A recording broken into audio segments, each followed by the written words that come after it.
Assalamualaikum warahmatullahi wabarakatuh. Waalaikumsalam warahmatullahi wabarakatuh. Alhamdulillahi wahdah, sadaqa wa'dah, wa nasara abdah, wa a'azza jundah. Wassalatu wassalamu ala man la nabiyya ba'dah, wa ala alihi wa sahbihi wa mawalah. La hawla wa la quwwata illa billah. Amma ba'du.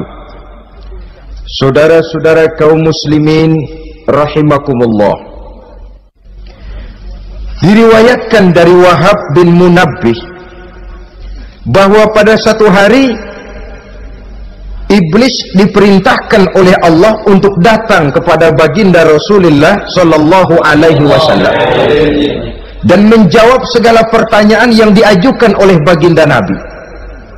Datang iblis dalam bentuk orang tua pakai tongkat. Jadi iblis itu bisa malih warna, dia termasuk jenis makhluk halus toh, seperti halnya jin dan malaikat itu bisa malih warna sesuai dengan yang mereka kehendaki. Ketika datang, baginda Nabi bertanya, "Man anta?" Siapa kamu? Dia jawab, "Ana iblis." Saya iblis. Jujur. "Limadza ji'ta?" Mau apa kamu datang kemari? Kata baginda Nabi. Dijawab oleh iblis, "Innallaha amaroni an atika wa ujibaka an kulli ma sa'altani." Allah memerintahkan saya untuk datang kepadamu dan menjawab segala pertanyaan yang engkau ajukan kepada saya. Nah, atas pernyataan ini baginda Rasul kemudian bertanya dengan dua pertanyaan. Pertanyaan pertama, iblis, "Kam ikhwanuka min ummati?" Ada berapa sih teman-temanmu dari golongan umatku? Dari golongan umatku, umat Islam ini, bukan orang lain. Kalau orang kafir sih sudah jelas, itu memang CS-nya iblis. Tapi dari umatku, siapa saja yang jadi teman-teman kamu iblis? Menjadi antekmu, menjadi alatmu sejak dari dunia sampai ke neraka nanti.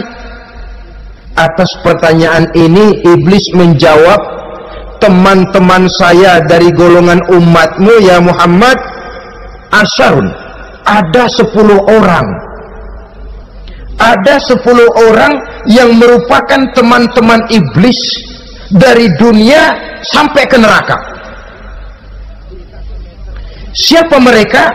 Pertama kata iblis, "Teman saya hakimun jair."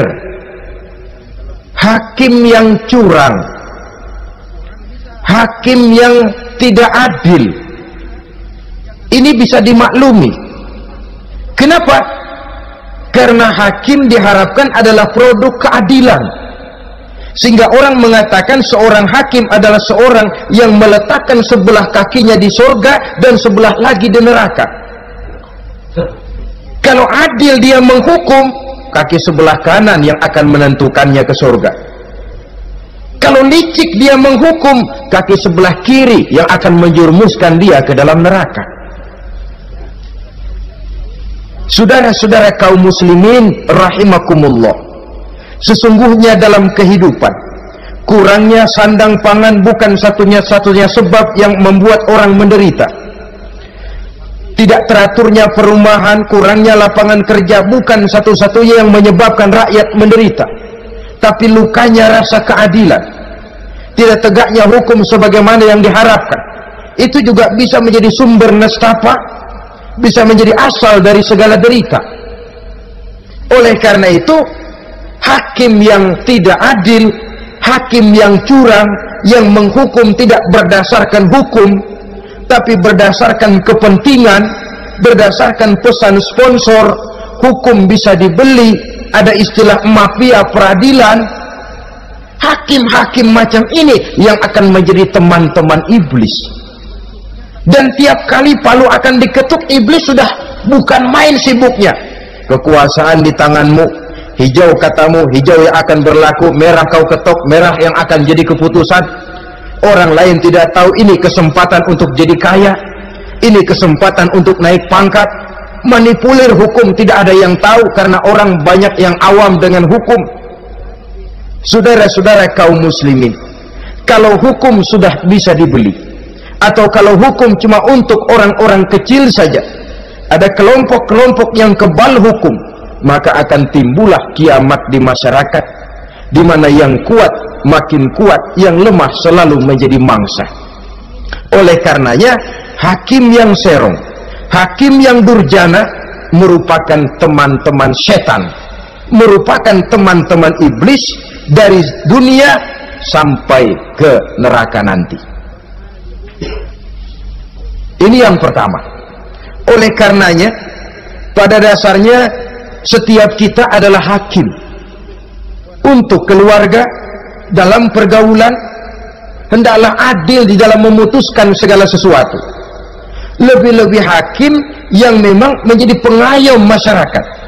Bukankah lambang para hakim digambarkan dalam bentuk neraca yang berimbang, tidak berat ke kiri, tidak juga berat ke kanan, dalam arti objektif memberikan keputusan sesuai dengan hukum, sehingga masyarakat terlindungi. Dan hakim yang adil secara praktis adalah musuh daripada setan. Dimanapun setan dan iblis paling gak demen sama hakim yang adil. Itu merupakan musuh besar bagi setan, yang menyalahkan yang salah, membenarkan yang benar, walaupun yang salah orang besar, yang benar orang kecil.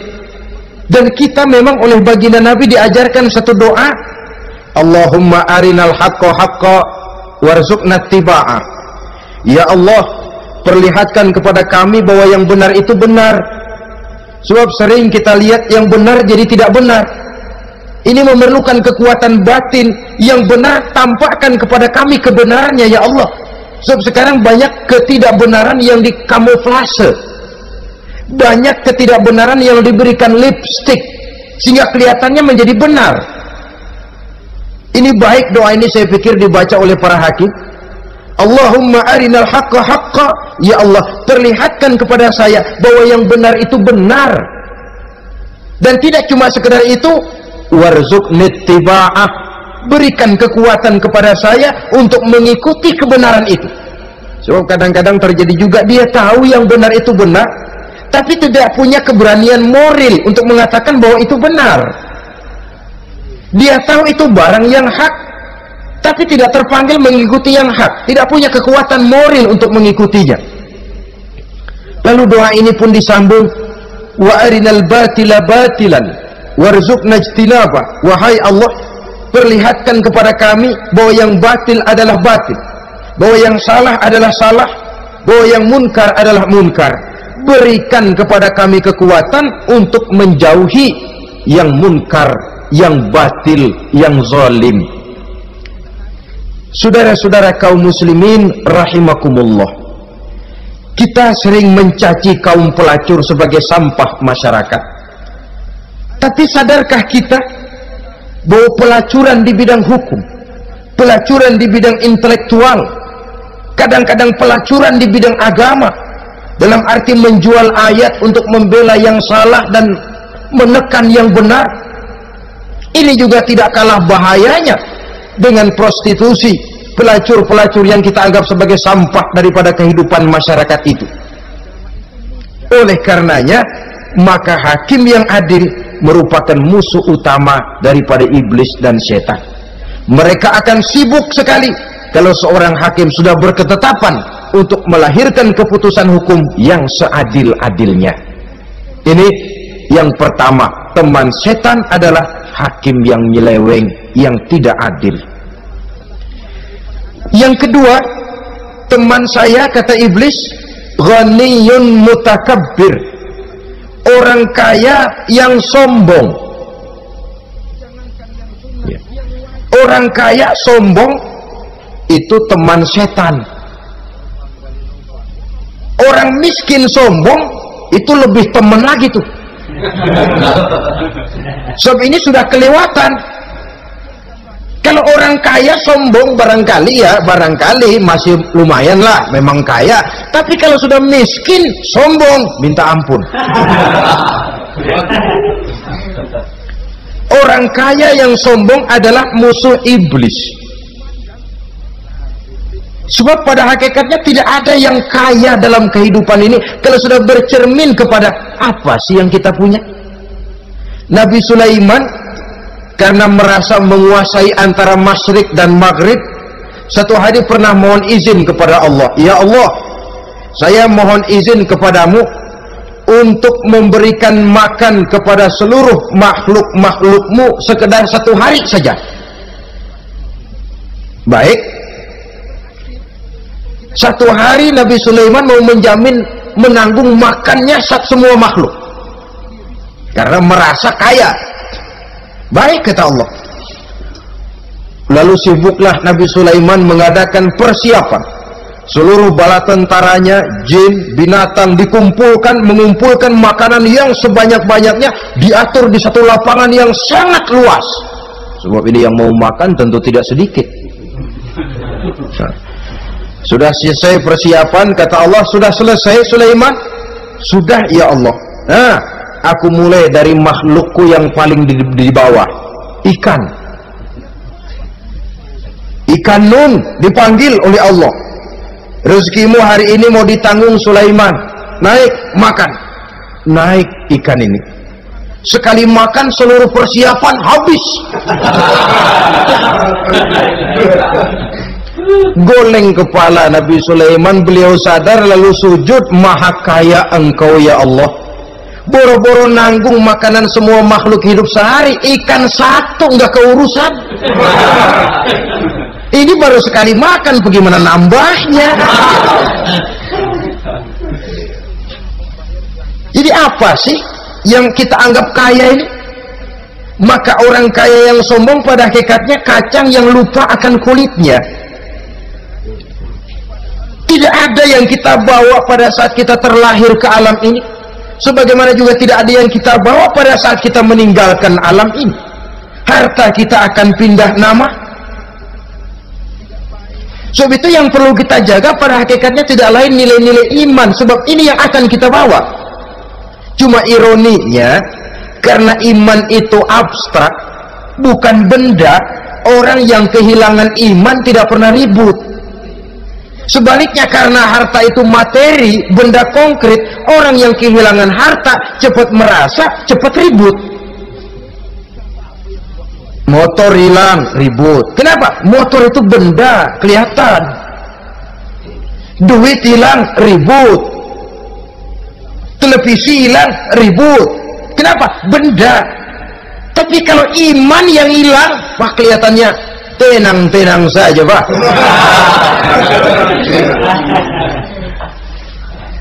Padahal ini usaha iblis, bagaimana orang kehilangan iman menjadi kafir, masuk grup dia untuk menemani dia di dalam neraka nanti.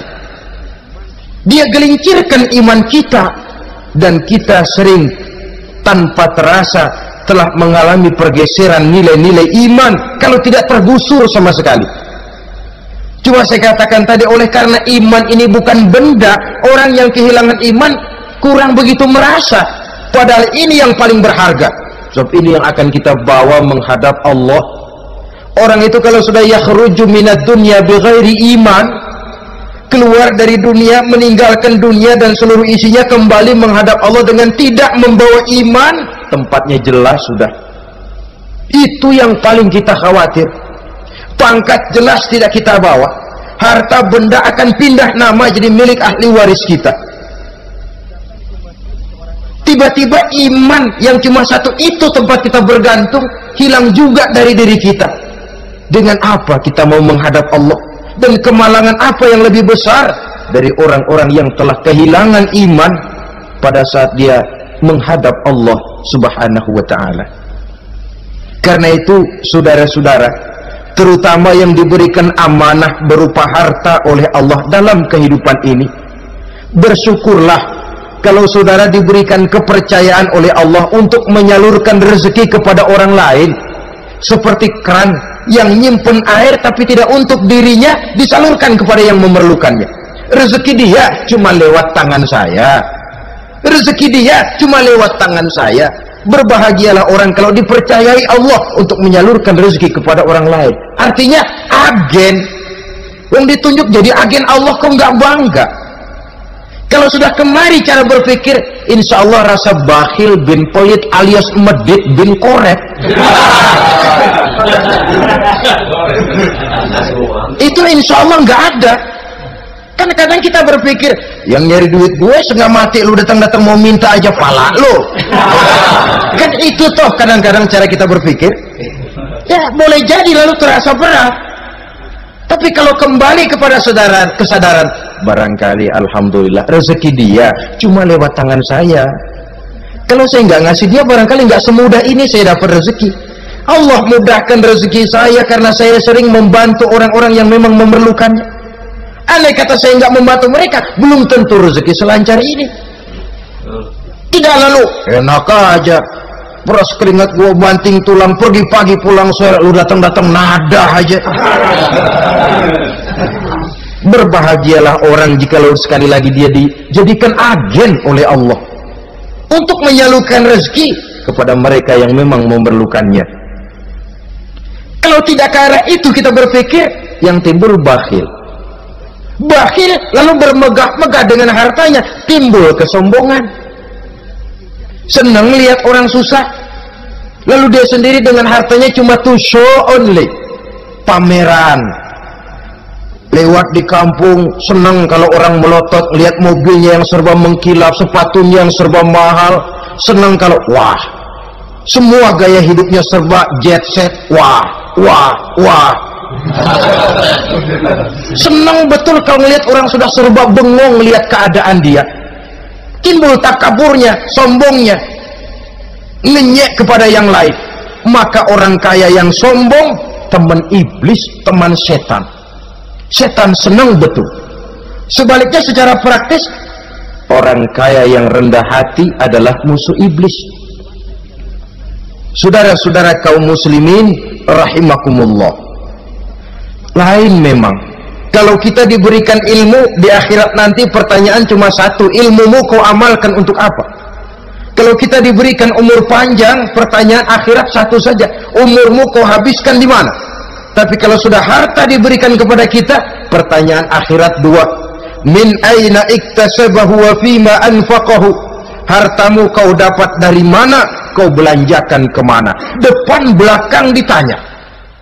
Yang ketiga, teman iblis itu tajirun khain, pedagang yang berkhianat, baik kepada sesama teman pedagangnya karena ingin lebih maju dari yang lain. Terjadi persaingan yang tidak sehat di berbagai bidang bisnis, ataupun kepada para pembelinya dengan mengatakan barang yang baik adalah barang yang tidak baik menjadi baik. Sebab pada dasarnya apabila kaum pengusaha sudah berkhianat, akan timbul kegoncangan ekonomi, dan kegoncangan ekonomi dampaknya adalah melahirkan kelas-kelas kemiskinan. Kemiskinan merupakan satu perangkap iblis. Biasanya orang kalau udah melarat udah dekat banget sama kafir. Ya, kalau tidak dilatar belakangi oleh nilai iman yang kuat, udah melarat udah dekat benar sama kafir. Apalagi iblis ini menggodanya pandai dia. Kepada orang miskin dia datang dengan bujukan materi. Kepada yang cukup hartanya dia datang dengan bisikan lain. Pendeknya iblis dan setan itu ke ibarat tukang joget, dia ngerti betul irama kendang.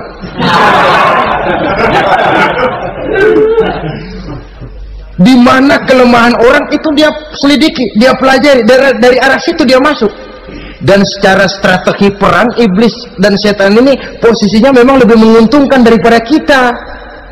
Kenapa? Dia melihat kita, kita mah nggak lihat dia. Dia bisa pelajari kebiasaan dan kecenderungan kita. Kita nggak tahu kadang-kadang kelemahan kita. Dari arah itu dia masuk. posisi dan strateginya lebih menguntungkan daripada kita. Inilah saja yang dapat kita sampaikan pada pertemuan kali ini. Mudah-mudahan ada manfaatnya. Terima kasih dan mohon maaf. Usikum wa nafsi bitaqwallah. Wassalamualaikum warahmatullahi wabarakatuh. Waalaikumsalam warahmatullahi wabarakatuh.